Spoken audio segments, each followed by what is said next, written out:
Halo semuanya. Nah, jadi pada tanggal 5 April nanti, kita semua bakal bisa menikmati salah satu film animasi yang mengadaptasi sebuah IP game yang sangat terkenal, yaitu Super Mario. Nah, sebelum gua menonton dan membuat pembahasan mengenai film tersebut, alangkah baiknya gua membahas mengenai studio yang membuat animasi ini. Yap, apalagi kalau bukan Illumination. Siapa yang tidak kenal dengan studio yang satu ini? Yap, salah satu studio animasi terbesar yang menurut beberapa orang dapat bersaing dengan studio-studio animasi terkenal lainnya seperti DreamWorks, Disney, dan masih banyak lagi. Nah, meskipun Illumination telah membuat beberapa karya yang bagus dan sangat disukai oleh orang-orang kita, tetapi ada sebagian orang yang menganggap bahwa studio ini nggak memiliki track record yang bagus. Hah? Maksudnya gimana tuh Bang Messi? Nah, jadi ada beberapa orang, terutama mereka-mereka yang menikmati animasi dengan pemikiran yang kritis, menganggap bahwa Illumination merupakan studio animasi yang buruk. Lalu apakah benar demikian? Dan kenapa mereka berpikir seperti ini? Well, berikut ini adalah pembahasannya.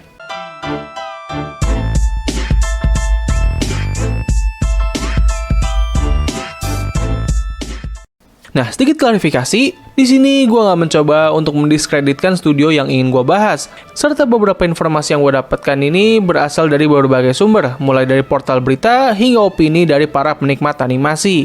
Nah, buat kalian yang sering menonton konten-konten dari luar yang membahas berbagai animasi, pastinya kalian bakal cukup sering menemukan beberapa konten kreator yang tidak begitu menyukai studio Illumination. Bahkan kalau kita mengetik kata kunci di Google mengenai seberapa buruk studio ini, pasti kalian bakal langsung disuguhkan dengan berbagai website yang membahas mengenai betapa tidak bagusnya studio ini. Nah, lalu apa sih yang membuat mereka-mereka ini berpikir kalau Illumination merupakan studio yang buruk? Well, dari semua opini yang sudah gue lihat, gue menemukan satu kesamaan dari semua tanggapan ini, yaitu Illumination selalu bermain aman. Hah? Maksudnya apa nih Bang?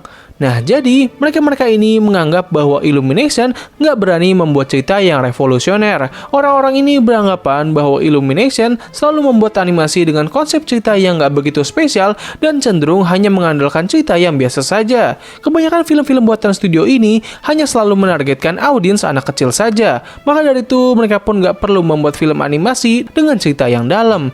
Itulah kenapa banyak orang yang menganggap bahwa film-film buatan Illumination hanya cocok untuk anak kecil saja. Selain itu, mereka juga beranggapan bahwa semua karya yang pernah dibuat oleh studio ini merupakan karya yang murahan. Hal ini dikarenakan kebanyakan film-film buatan studio ini gak memiliki budget yang besar. Rata-rata budget yang dikeluarkan oleh studio ini dalam membuat karya mereka hanya sekitar 60-80 juta dolar saja. Bahkan film termahal mereka saat ini, yaitu Sing kedua, hanya memiliki budget sebesar 85 juta dolar saja. Tentu hal ini sangat berlawanan dengan studio-studio di luar sana yang suka membuat animasi dengan budget yang mahal dengan kisaran 100 jutaan ke atas.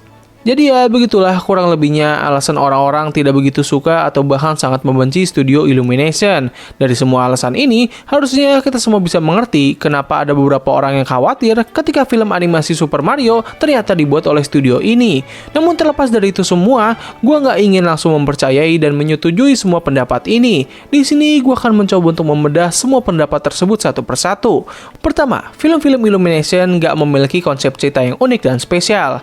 Nah, untuk pendapat yang satu ini gue kurang begitu setuju, karena menurut gue masih ada satu film buatan Illumination yang memiliki konsep cerita yang unik dan juga menarik. Yap, apalagi kalau bukan Sing 1 dan 2. Menurut gue kedua film ini memiliki konsep cerita yang belum pernah dieksplor dari studio lain.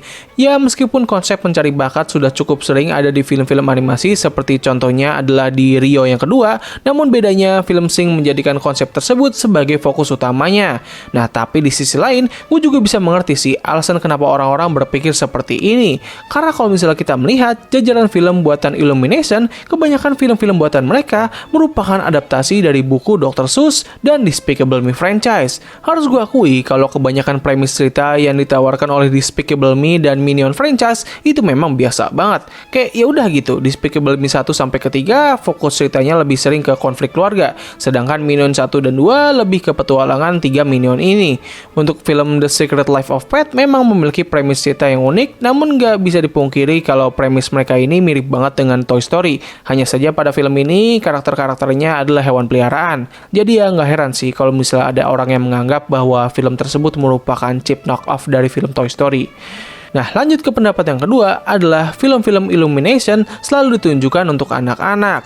Nah, pendapat ini sebenarnya juga cukup sejalan sih dengan pendapat sebelumnya. Tapi untuk pendapat yang satu ini, gue nggak bisa membantah dan alasan mereka cukup valid. Karena kebanyakan film-film buatan studio Illumination jarang sekali memiliki tema dewasa. Bahkan seingat gue, satu-satunya tema dewasa yang pernah dihadirkan oleh film-film buatan Illumination adalah mengenai konflik keluarga saja. Beda halnya dengan studio-studio di luar sana yang berani mengangkat tema yang lebih dewasa, seperti kematian, penerimaan jati diri, pemberontakan, tumbuh dewasa, dan masih banyak lainnya.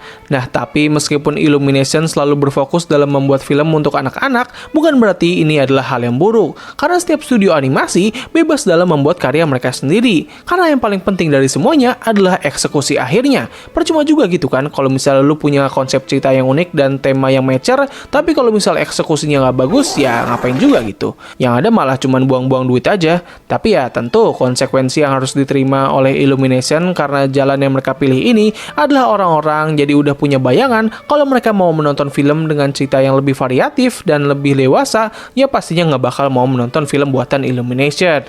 Pendapat yang ketiga adalah film-film buatan Illumination selalu memiliki budget yang rendah. Untuk yang satu ini, gue beneran nggak begitu peduli banget sih. Karena ya terserah studionya juga gitu kan. Mereka mau mengeluarkan budget berapa banyak selama mereka bisa menghasilkan karya dengan kualitas yang bagus ya. Menurut gue sih sah-sah aja. Malah kalau misalnya kita lihat sendiri, kebanyakan film-film buatan Illumination selalu memiliki kualitas animasi yang sebenarnya lebih bagus ketimbang kebanyakan film-film animasi dengan budget yang lebih mahal. Kecuali ya kalau misalnya ada kabar bahwa studio ini memperlakukan karyawannya dengan buruk dan nggak memberikan gaji yang sesuai, mungkin pendapat ini bakal menjadi sangat penting. Tapi ya sampai saat ini kita juga nggak pernah mendapatkan kabar yang buruk mengenai studio ini. Nah, pendapat yang keempat adalah semua film buatan Illumination yang mengadaptasi dari suatu IP selalu memiliki kualitas yang mediocre. Buat yang belum tahu, Illumination memiliki dua film yang mengadaptasi dari buku ciptaan Dr. Seuss, yaitu Lorax dan juga The Grinch. Sebenarnya ada satu film lagi yang berjudul Hope, cuman gue nggak tahu apakah ini bisa dikategorikan sebagai adaptasi dari buku Dr. Seuss atau bukan. Ya, tapi intinya itulah. Nah, masalahnya di sini adalah buat sebagian orang, kedua film tersebut nggak begitu bagus dan merupakan adaptasi yang buruk. Hal inilah yang menurut gua merupakan salah satu sumber utama kenapa banyak orang menjadi sangat skeptis ketika Illumination ditunjuk untuk mengadaptasi game Super Mario. Untuk pendapat yang satu ini, gua nggak bisa memberikan komentar, karena gua pribadi pun juga belum menonton kedua film tersebut dan juga sumber aslinya. Tapi ya, melihat dari tanggapan orang-orang mengenai masalahnya, gue cukup bisa memahami sih akan kekhawatiran mereka. Nah, pendapat terakhir yang belum gue sebutkan sebelumnya adalah kehadiran karakter Minion. Yes, salah satu karakter yang bahkan bisa dikatakan sebagai maskot utama dari studio Illumination menjadi salah satu alasan kenapa orang-orang membenci studio ini. Kenapa demikian? Well, itu dikarenakan para Minions gak memiliki hal lain yang bisa ditawarkan selain untuk menjadi bahan tertawaan saja. Sebenarnya untuk pendapat yang satu ini gue cukup bisa menerimanya. Karena ya kehadiran karakter Minions gak jauh-jauh dari untuk menghibur audiens muda dan memperoleh banyak cuan dari penjualan merch mereka yang berhubungan dengan Minions.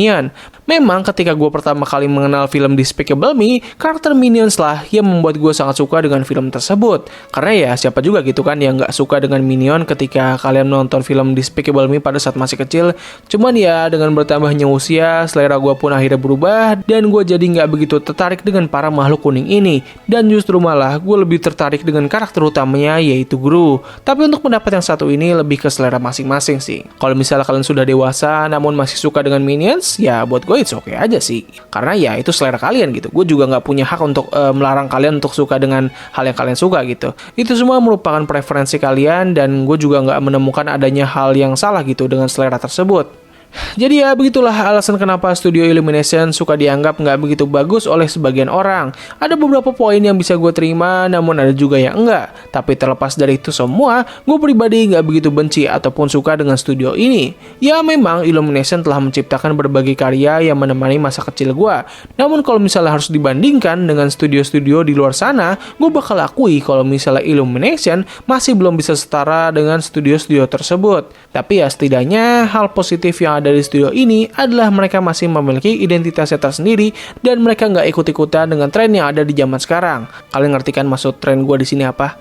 Nah, film-film buatan Illumination juga sebenarnya nggak buruk-buruk banget kok. Kebanyakan dari mereka masih masuk ke dalam taraf yang ya bisa dibilang cukup aman lah gitu. Nggak bisa dikatakan buruk tapi juga nggak luar biasa. Cukup main aman aja sih. Nah, dengan pembahasan ini, apakah kalian masih memiliki ekspektasi yang tinggi dengan film Super Mario nanti? Dan apakah film Super Mario dapat merubah pandangan orang-orang terhadap studio ini? Well, gue pribadi sih nggak begitu berekspektasi yang tinggi dengan film tersebut, karena gue mau mencoba untuk menikmatinya tanpa memiliki bayangan apa yang bakal terjadi pada film ini. Kalau misalnya ada hal-hal yang kurang dari film tersebut, ya pastinya bakal gue akui, namun bukan berarti gue bakal membenci film itu. Jadi mungkin itu saja sih yang bisa gue bahas pada video kali ini. Terima kasih atas waktu yang telah kalian luangkan untuk menonton video gue. Gue undur diri, sampai ketemu lagi di video selanjutnya. Bye!